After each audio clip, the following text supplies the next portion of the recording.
Yo, what's up guys, Alf here, and today I've got a really big one. So just my luck, just after I posted my set review for the Alchemy set yesterday, which I'll have a link down to the description if you haven't seen it yet, but just after I posted that video, Wizards announced that they're going to be releasing 2 Arena Anthologies today, full of incredibly powerful cards that are going to be legal in both Historic and Timeless, which I'm so happy about. I really feel like the Historic metagame needs a shake-up right now. I think the metagame of Eldrazi versus Sorin versus Energy was getting pretty stale. I feel like the Eldrazi mirror matches were pretty miserable to play as well. So we're getting that, and not only are we getting that, but we're also getting some rebalances here. So in this video, I'm going to be going through all the rebalances and then also going through both anthologies, you know, doing a set review for those, telling you what I think of all the cards and where they could potentially fit in both Historic and Timeless. But we're going to start off with the rebalances here, and we've got a huge one. They finally nerfed Sorin. Now, I was asking for this for Historic for quite a while. I made a whole video about it, talking about how Sorin was kind of making the format really homogenous, you know, reducing deck diversity, making it so every mid-range deck is just slotting Sorin and Ender into it because it's so easy to fit in, and then you can run discard spells, which makes it really difficult to fight what you're doing. But I think this is a little bit too late, if I'm honest. I mean, I still like that they've done this, but I really wish they'd done it alongside an Eldrazi Temple pre-ban, not allowed it into the format, and then I feel like the metagame at the moment would be really good, because after the release of Eldrazi Temple, I feel like Sorin isn't even, like, I'm hesitant to say that good, because I still think it is very, very strong and does have a chance against Eldrazi, but for the most part, Eldrazi is more generically powerful and has a good matchup against Sorin. So I think the current metagame before the release of the anthologies and the rebalances is Eldrazi at the top, then Sorin and Energy kind of a step below, and then everything else a pretty significant step below that. So my worry with this Sorin nerf now is that it's basically just going to make mid-range completely unviable unless you're running mid-range plus a combo, because I feel like it's so difficult for any fair deck to break through right now. You know, as usual, I've been trying out tons and tons of new brews in Historic, and just nothing is working unless it's a combo deck, because you can't go underneath Energy and you can't go over the top of Eldrazi if you're playing a fair deck. The only way to consistently win against both of those is by running a combo. And so my worry with Sorin plus Elender being removed from the format is that mid-range doesn't really stand a chance anymore. Like, you can build mid-range to beat Energy without Sorin, but for that to work consistently, you have to be very, very focused on beating Energy, which means that you will struggle against any of the rest of the field if you do face other decks. But I do genuinely believe that you just can't build a mid-range deck to consistently beat Eldrazi right now, because they just go way, way over the top of whatever you're doing. They're so fast. So my worry with this is that the format going forwards could just be Energy versus Eldrazi versus combo. I mean, again, that's a very preemptive thing to say when we have no idea how these anthologies are going to affect things. There is obviously a chance that new decks or new builds of decks are going to start emerging because of these new cards, which could, you know, produce even more powerful decks. But at that point, Sorin could probably exist as an appropriate power level thing to be doing. You know, it's kind of crazy that we've gone from Sorin is too powerful and dominating the format to, because of the release of Eldrazi Temple and potentially the anthologies, okay, now we're at the point where Sorin could be an appropriate power level and is the only thing keeping mid-range decks that aren't running a combo viable. So those are my kind of thoughts on it and predictions. If the anthologies aren't able to break the kind of chokehold that Energy and Eldrazi have got on the format, I feel like any new fair deck is going to have a really, really difficult time, you know, making it as a competitive deck. So in terms of the actual change, I guess I haven't even brought up what the actual change is here. You can't put Saint Elender in play anymore, basically, but you can put vampires with 6 or less, so you can still do Vein Ripper and a few other things. So this is a good change, but I wish they'd done it alongside an Eldrazi Temple pre-ban. Then in terms of the other changes, I guess the main one I'll talk about here is Corey Steelcutter, because this is one that does have historic implications, right? We did see Courtesy play in decks like Wizards and Red Affinity builds, and then obviously, you know, Phoenix is a very fringe deck, but there as well. And this nerf is probably just going to make it unplayable in Historic, which is a shame, but they do seem to be pretty consistent about removing these nerfs for the Eternal formats once these cards rotate. So in the long term, it's not going to be a big deal. In terms of Alchemy, I do still think that this is going to be playable with the buff. Obviously, just not as good at forcing damage through. So I like this nerf. Specifically for Alchemy, even though I think VV could be an issue in Izzet decks still in Alchemy, but it is a shame that this is going to have a knock-on effect in Historic. Although, to be fair, Wizards isn't really a good deck right now, and I think Affinity have enough options, especially in the red builds with like Pinnacle Emissary, that, you know, this isn't really going to affect Historic too much, at least at the top tiers. Then next up we got Awestruck Signet. So they basically changed it so you can't do those broken starts with Mockingbird anymore, which I like this change. Like, I think this is still going to make Awestruck Signet a viable card in these sorts of flyer decks, but you just lose, you know, you don't get punished by those crazy high variant starts where the opponent goes Signet, Mockingbird, Mockingbird, and then you're just dead the following turn. You know, you're facing down a ton of flying power and there's not really too much you can do about it. There aren't sweepers that cost, you know, cheap enough to actually answer that quickly. So I like this, just reduces those kind of non-games where the opponent opens with a busted start. Then slight buff to Recruit Instructor, where you can't trigger it the turn it comes down unless you give it haste with Swift Spear's Teachings, which, I mean, I'm a bit confused about this one. Maybe it's more of a best of one nerf, but I haven't really seen too much mice aggro in best of three recently. That could just be my matchup spreads. So I'm a little surprised about this one, but, you know, they do tend to balance a best of one, which I imagine what this is. But it seems like a fine change. I don't think it's going to change too much, really. Then Housemeld, I assume this is a brawl change, so not really too much for me to talk about here, I don't think. And then Ribble Shanty, I really like this. You know, it's rotating out of Alchemy, so they're undoing the nerf for Historic and Timeless as well. This does affect Timeless, so the Chorus package is finally viable again in Historic and Timeless, and I really like this. I think the Chorus package is appropriate power level in Historic. I mean, maybe not anymore with the, you know, the power creep with Eldrazi and stuff, but, you know, very happy to see this. Then we've got a few buffs for like the rat archetype in Alchemy, but I don't really think there's too much to talk about here. Same thing with the Speedbreed Stalker. You know, these cards weren't really seeing any play at all, even in Alchemy, and I don't think that these buffs will be enough to change that, really. So let's move on to the Anthologies, which is the really big thing to talk about here. So first Anthology is pretty bad. I mean, we're getting the rest of the Sword Cycle, which is nice to have, but this isn't really going to have any constructed implications for Historic or Alchemy. We're getting the Signets and the Talismans, though. This could be relevant for Eldrazi decks, right? Because we've seen a number of lists that are choosing to run mana rocks like Mindstone and especially Solar Transformer to help fix mana, and these will just be better than Solar Transformer because they come into play untapped and they can still fix your mana. So these will be a slight buff to Eldrazi, not that it needs it at all, but nice to have these on Arena anyway. But the second Anthology is where the real bangers are. So starting off here with Dam, which is a really interesting card. I really like the design on this. So very flexible. It can either be 2 mana sorcery speed interaction or a sweeper at 4 mana as well. So in terms of Historic, I was really excited for this one in Sorin.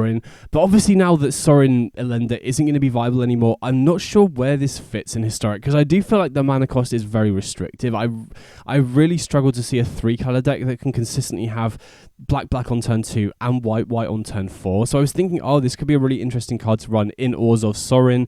Gives you flexibility early in the game, and then having an unconditional board sweeper is really good against Eldrazi, right? I do think Eldrazi, it's obviously not going to win you the game, but it's really good at buying you time, especially against the Line Breaker, Flesh Breaker versions. But even outside of that, the bigger versions usually rely on closing games out by attacking with Sire of 7 Deaths and Devourer of Destinies and stuff.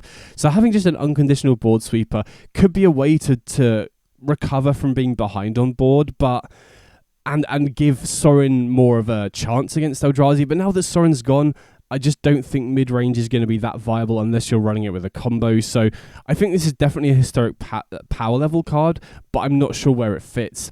Then in terms of Timeless, I mean, it's going to be easier to achieve the mana cost, obviously, because of the fetch lands. But again, this seems like a little bit too slow for Timeless to me. This, you know, clearly a mid-range card, and I just don't think there's that sort of deck viable in Timeless right now. But this is definitely one that's on my mind for Historic going forwards, especially if they do hit Eldrazi, which then really opens the metagame up for mid-range decks again.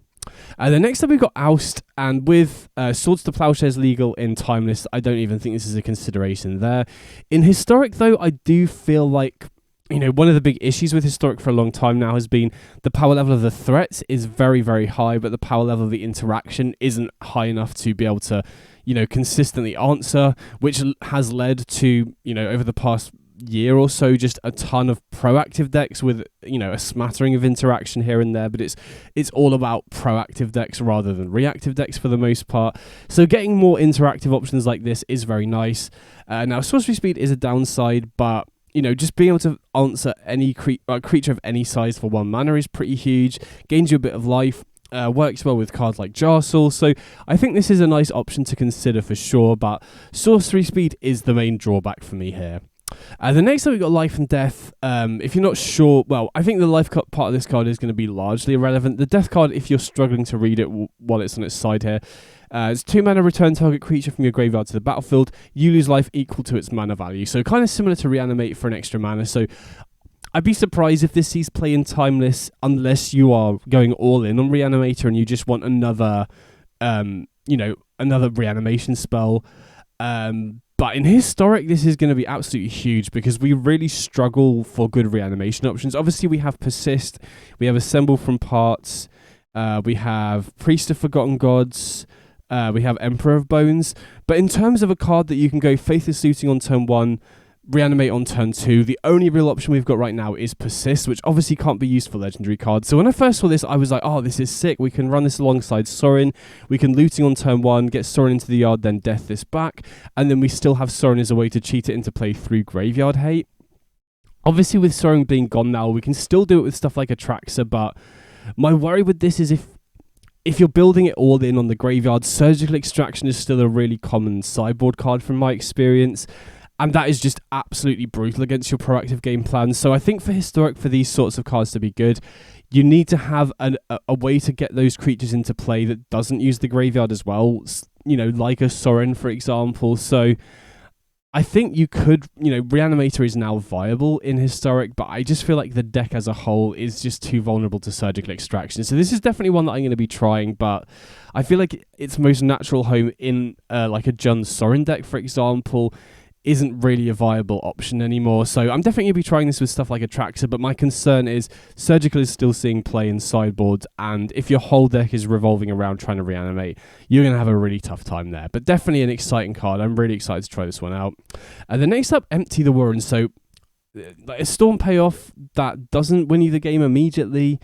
I guess it does play around stuff like Leyline of Sanctity, but I just feel like Storm isn't really viable in Historic, and well, obviously we have Lotus Field combo, but they have ways. They have multiple ways to win through Leyline of Sanctity anyway. I'm not sure Empty the Warrens is a card that deck really wants. Maybe the people who are experts with Lotus Field can let me know in the comments if they disagree. But I feel like they already have enough ways to combo off, remove a Leyline of Sanctity with like a bounce spell, and then just win with Tendrils. So I'm not really sure about this in Historic, and it's the same sort of thing in Timeless. There are some Storm decks, but I feel like they already have ways to win through cards like Leyline of Sanctity, which aren't really commonly seen play anyway. So this seems like a kind of an odd one that I wouldn't be surprised if this one sees no play at all.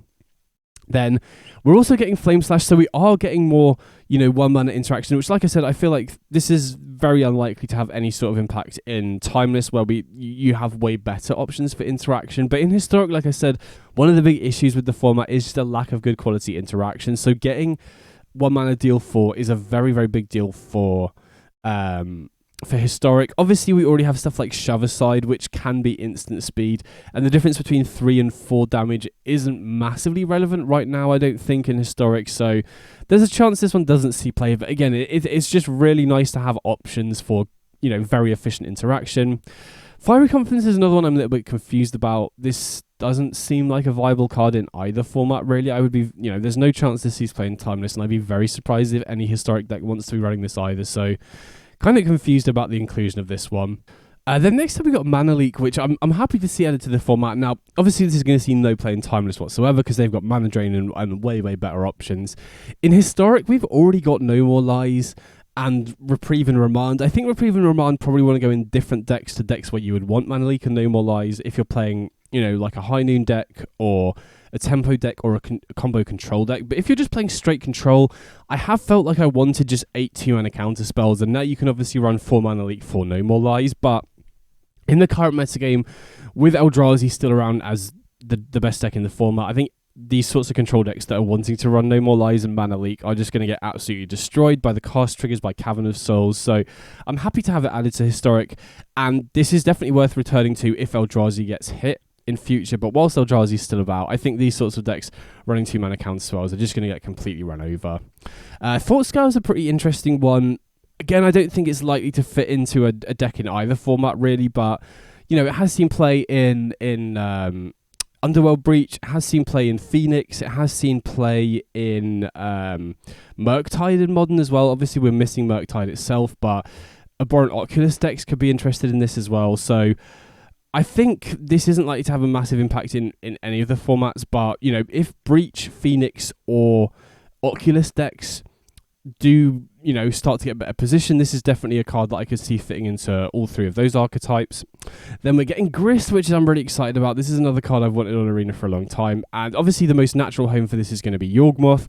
We just got Green Sun Zenith added to the format as well, so very excited to try Yawgmoth again. I'm not 100% sure if it'll be powerful enough. Like, I'm optimistic about it, but Yawgmoth as an archetype in Historic has been a fair bit worse than the current top tier decks. But you know, like I said, Zenith, Grist could be what it needs to be pushed over the edge, and I do feel that combo decks in general should be relatively well positioned right now. Obviously, I think creature based combos will be worse than non-creature, mainly because of Eldrazi having Torpor Orb, Dismember, Kozilek's Command. You know, they have more ways to interrupt your combo naturally with the cards they're already running, whereas non-creature combo decks, the Eldrazi decks have a much more difficult time against. And then, you know, Yawgmoth in theory should have a good matchup against Energy, assuming you can get your Yorg and stuff down before the opponent gets their bombardments online.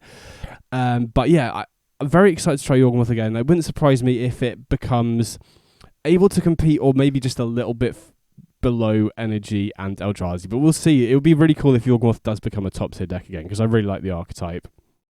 The next one we got Wrenn and Six. So, and also, sorry, with Grist, I didn't really talk about Timeless. Again, I feel like it's probably just too slow. I think Yawgmoth as an archetype is just too slow for Timeless, and I'm not sure where else you would really want to run it there. You know, maybe if you're running like a Maverick deck with tutor targets, you could run it as a one-of, as just a tutor target to fetch. But for the most part, I'd be surprised if this does, you know, crazy stuff in Timeless. Then Wrenn and Six, again, I think this one is gonna struggle to do enough in Historic because we just don't have fetch lands, so it's going to be very difficult to consistently you'd be able to use the +1 the turn this comes down on turn 2.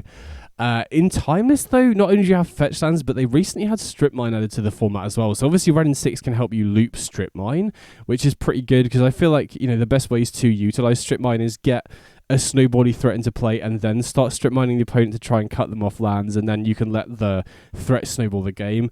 Whether Wrenn and Six is fast enough to do that is the main question, I think. You know, typically I'd imagine you want your snowbally threats to be 1-drops like a Ragavan or something, so that you can fire your strip mines off earlier, and then, you know, the best you can do with this is slowly work your way up to the -7. So I think there's a chance it could be too slow, but when we've just had Strip Mine added to the format, this is definitely worth trying there, at least, I think. Then in terms of creatures, we've got Eternal Witness, which another card I've wanted in the format for a really long time. Does some pretty nice stuff with Ephemerate, allowing you to loop stuff. Now, we don't have Time Warp legal in Historic to be able to take infinite turns.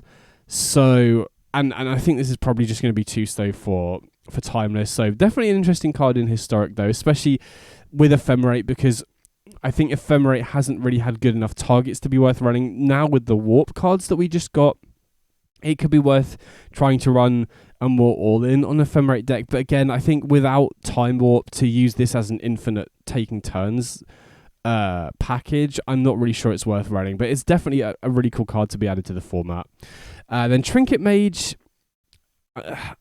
like, it's a powerful effect. I think this is one of the ones that one of the more powerful of the Mage cards. But I think it's just too slow for both formats. Even in Historic, I feel like we have better options, right? We just had the 3-mana Tezzeret that can tutor artifacts for 3 mana and does a bunch of other stuff as well. So I'd be very surprised if this sees play. Triplicate Titan is another one I'm kind of confused about, because it doesn't seem like it has a great home in either format, really. I mean, it's nice to like sneak attack in, or Caravan Consumed in. We just got in the Alchemy set, but I feel like Worldspine Worm is just better for the most part, and we've already got that, and it already sees no play, well, basically no play anywhere, so kind of confused about this one. I guess it also imprints to Ugin's Labyrinth, which is kind of interesting, so, maybe it could be worth running in, Sneak Attack, I don't know. That like fair Sneak Attack in Timeless hasn't been good in so long. And then in Historic, I think Caravan Consumed, I'm mainly excited for it alongside Godfarrow's Gift Shifting Woodland decks, and I don't think this is better than like Summon Bahamut really, because it's only really good off the Caravan Consumed and not off Godfarrow's Gift, so yeah, I don't know. I'm kind of confused about this one. I wouldn't be surprised if it sees no play. Then next up we got Mother of Runes, which could be, I think this could be one of the best one-drop creatures we've ever got on Arena. Obviously we've already got Giver of Runes on Arena, but the big difference here is that Mother of Runes can protect itself. So if the opponent doesn't kill it before it untaps, it's basically unkillable unless the opponent has two pieces of interaction. It can obviously chump block for days as well, because it can just block, give itself protection from whatever the colour of the creature it's blocking is as well. So this creature seems like an absolute nightmare to deal with, so it wouldn't surprise me if this sees play in Timeless. I'm not sure it has enough synergy to immediately slot into a deck like Energy in both formats, to be honest.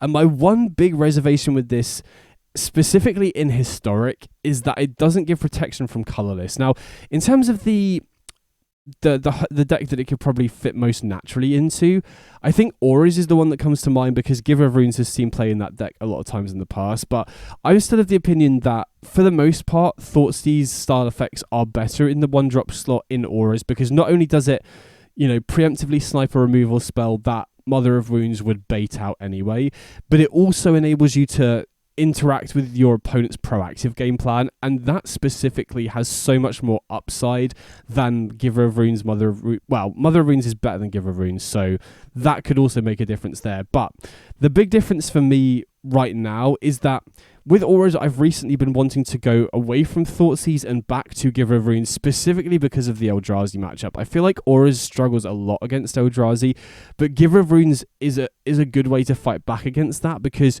you can just suit up your creatures to lethal, give your creature protection from colourless, and then make it unblockable against the whole Eldrazi board, even if they've got Sire of Seven Deaths, even if they've got a bunch of spawn tokens from Kozilek's command in play, you can still just make your creature unblockable against their board and attacking for lethal.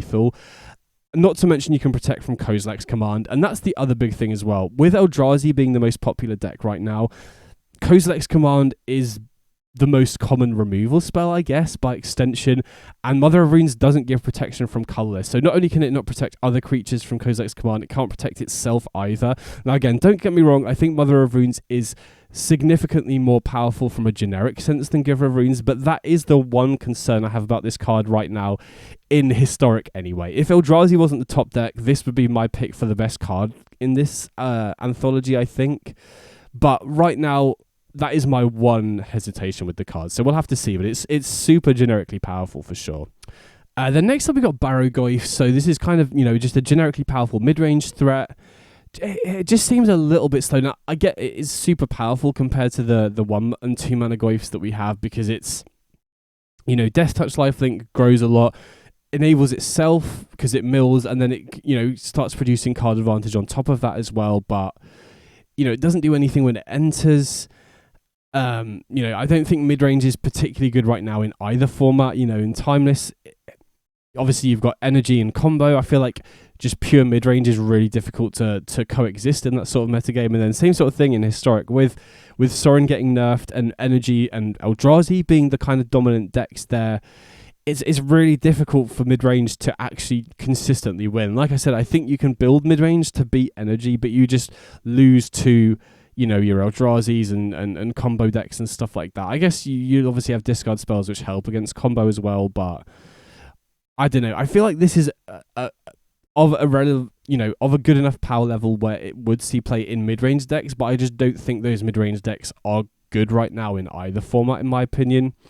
Pyrogoyf is a little bit more interesting to me because it can fit into red prison decks in Timeless, which I think have a better time in the current metagame because of Blood Moon, and you got fast mana effects that can get this out, and you can kind of lock those more degenerate decks out of the game with your prison style effects, and then you can obviously use cards like Pyrogoyf to start closing the game out, but 4 mana is a lot, even with fast mana in Timeless.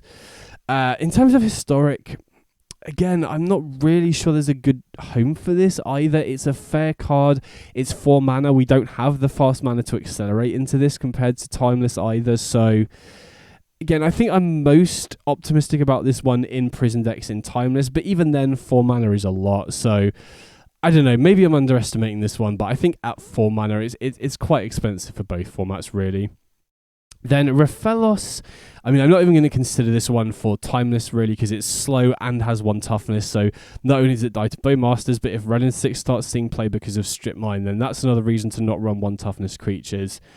In Historic, I don't know, man. Like, if it's very powerful if you're running a lot of forests, which you typically do want to in ramp. But if you're ramping, there's no real reason not to run Eldrazi right now. It's way less vulnerable to interaction, right? If you're relying on mana dorks like Rofellos to accelerate you, you're just going to lose out to interaction and Goblin Bombardment. Whereas if you're ramping with Eldrazi Temple and Ugin's Labyrinth, it's way, way harder to interrupt that. So it's a cool addition to the format, but right now I don't think it really has any chance of being viable in either format. Ignoble Hierarch, though, I do think has, you know, viability in Historic at least, right? We've seen multiple decks running Birds of Paradise. And oftentimes I don't end up running Mana Dorks in addition to Birds of Paradise because I feel like the next best ones, unless you want Colourless Mana off Halfling or the Uncounterable off Halfling, aren't really that great. Ignoble Hierarch obviously is going to be worse if you need colours outside of Jund, but if you're just running a Jund deck or just a black-green deck, if you're just running green-black Yawgmoth, for example, this seems like just a better card to be running than Birds of Paradise. Maybe you could run it in addition to Birds of Paradise if you wanted more, redundancy for that sort of thing. And on top of that, it's a goblin as well. I mean, goblins as an archetype in Historic has been unplayable for quite a while now, but I think that's mainly due to just a lack of good 1-drops. The curve of that deck always felt really skewed towards the 2 and 3 drops, so getting another 1-drop that can also accelerate into your other stuff could be worth considering in goblins again. But I mean, even then, I'd be surprised if it breaks past tier 2 at best if this is what the deck is missing. But for the most part, just getting another good quality 1-drop to run alongside Birds of Paradise is really nice. Timeless, I very much doubt it's going to see play there though. Control Magic, I don't know. This one seems too expensive in both formats, really. Right, I think, you know, you'd maybe look at this in Historic and go, oh, I can still Saint Lenders, but, you know, that isn't going to really happen anymore, and I think clones are just better at that sort of thing anyway, so very surprised if this one sees play in either format. And then next up we get the rest of the artifact lands, which I'm super happy to see, because we've already got the blue and black ones. Getting the extra ones is going to be really big. I think Great Furnace is probably going to be the one that sees the most play, largely because of Pinnacle Emissary, right? I think Emissary builds are definitely the best builds of Affinity, so getting to run this fairly freely in the mana base is really nice. You could maybe even run 10 artifact lands if you can fit Darksteel Citadel in as well. Obviously, the big weakness there is that if you run a high enough density of artifact lands where you're forced to play one on turn 1, that leaves you really vulnerable to Fragment Reality, not to mention, you know, Divine Purge, Pinnacle Starcage, Meltdown, Shatterstorm really punish your artifact lands as well, so you definitely want to be running counter spells in the 75 to defend against that, but, you know, these just work super well at discounting your affinity effects, triggering cards that trigger when artifacts come into play. So yeah, very nice buff here for affinity for sure. Then next up we got Pyrite Spellbomb. So another card that I think is an interesting addition. I'm not really sure this is going to see that much play initially. I think obviously the most natural home you could fit this into is like an affinity deck with Emry, because I do feel like one of the big weaknesses with affinity right now is just a lack of good quality creature interaction. You know, I feel like Aether Spellbomb is the main card that sees play that also synergizes with your proactive game plan. And out of the two, I actually think Aether Spellbomb is probably just the better card right now, especially in Historic because of auras and Eldrazi putting big creatures into play. I think just balancing a creature gives you way more flexibility, whereas this only targets creatures with 2 or more toughness. But obviously this can go face as well, so if you're running a deck that does a lot of chip damage, this could be interesting. So maybe, you know, it's an option in Lurrus Burn potentially, but I struggle seeing this being better than Aether Spellbomb in Affinity, in Historic right now anyway, and I'm not sure where this would fit in Timeless really. Currency Converter is one of the only cards out of this set that I'd never seen before. Kind of an interesting one. I mean, the first thing that comes to mind for me is probably Ketramos. This just seems like a really nice enabler for that. But, Ketramos hasn't seen play at all in Historic. People experimented with it when it came out, but hasn't really seen too much play outside of that, really. And then, I don't know, this seems like a card that could do really interesting and powerful stuff with, specific synergies, but I'm just struggling to figure out what those synergies were. So this is a card where it feels like I'm probably missing some really cool stuff it can do. So definitely let me know in the comments if you've got some cool ideas with this card specifically. This one does feel like the most difficult one to evaluate for me so far. And then Mox Opal, this is the only one out of these anthologies that is pre-banned in Historic, and I think this is a good shout, right? I think we've seen from Eldrazi Temple that, well, I don't know, Eldrazi Temple's maybe a corner case, because I don't mind conditional fast mana in Historic as long as the conditional fast mana doesn't go all in the same deck. I think the big issue with Eldrazi right now is that it has Labyrinth and Eldrazi Temple. I think if it only had one, it would be, just less powerful because of a lack of consistency for that fast ramp. But yeah, Mox Opal, I mean, it's just a no-brainer. Like they pre-banned Mishra's Bauble just for being a 0-mana artifact. That's good. So being a 0-mana artifact that is also fast mana, I can definitely understand why they pre-banned this. And after seeing how powerful and fast Eldrazi Temple is, very, very happy it's pre-banned. In Timeless, though, this seems like a very big deal. I mean, the most natural home obviously will be Affinity, which is, a deck that's been around for a little while. This is just going to enable more busted starts for that archetype, but I feel like there's enough artifact or generically powerful artifacts that you could try and just slot this into decks that want to have fast mana. But I think the Affinity deck is going to be powerful enough. We're getting more options just generally with the Alchemy set coming recently as well. So yeah, I feel like this could be a big one for Timeless as well, even potentially outside of Affinity. But again, this is going to be a mythic. I mean, I'm going to end up buying this anthology, but I really need to grind more wild cards before I can finally get back into Timeless, because I didn't realize when Strip Mine Ancient Tomb came out that was all mythics. But hopefully I'll get back on that, because Timeless does look very fun right now, especially with a lot of these new cards being added. But either way, I'm so excited for this set, mainly for Historic. I do just feel like Historic is in a pretty terrible place right now. Now, my one worry with this is that Sorin getting banned means that the default two best decks are going to be Energy and Eldrazi. And I think there's a chance that these cards don't really change that. Obviously, Yawgmoth I think is going to be very interesting with Grist now, because that is one of the most powerful cards in some of the modern builds that we've seen.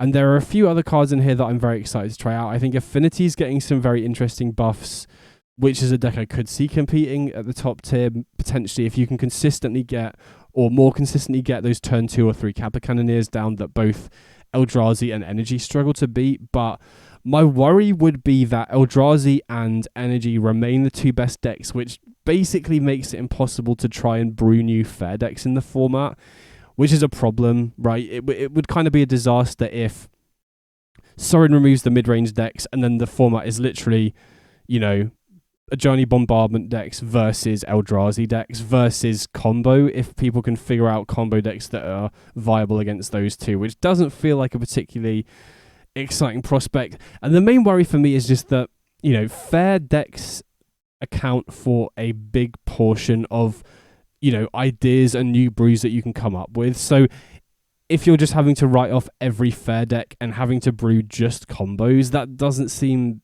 particularly fun to me as someone who just tries to brew new decks all the time. But again, that's just me being pessimistic. I think there is a chance that these cards do shake up Historic quite a lot, and we do end up with new decks that can potentially compete with Eldrazi. Timeless, again, I think it's going to be very difficult for a lot of these cards to break through because the format is so fast right now. A lot of these cards are quote-unquote fair cards, which I don't think fit particularly well into Timeless right now. But, Mox Opal is going to be an absolutely massive one. Even more fast mana is going to lead to even more broken starts. And, I think with the Artifact lands, Affinity is going to, just generally be more powerful with better fast starts as well. So either way, very, very excited to try this out. Really, really hoping for a healthier format in both, really. And yeah, let me know in the comments what you're excited to build. If you've got any deck ideas built around these new cards, definitely let me know. And I just can't wait to get my hands on these and start trying them out. And then obviously, hopefully, if I can come up with some good ideas and they're doing well, I'll definitely have a bunch of deck guides to come built around these new cards as well. So either way, catch you on the next one and hope you have a good one. Big up.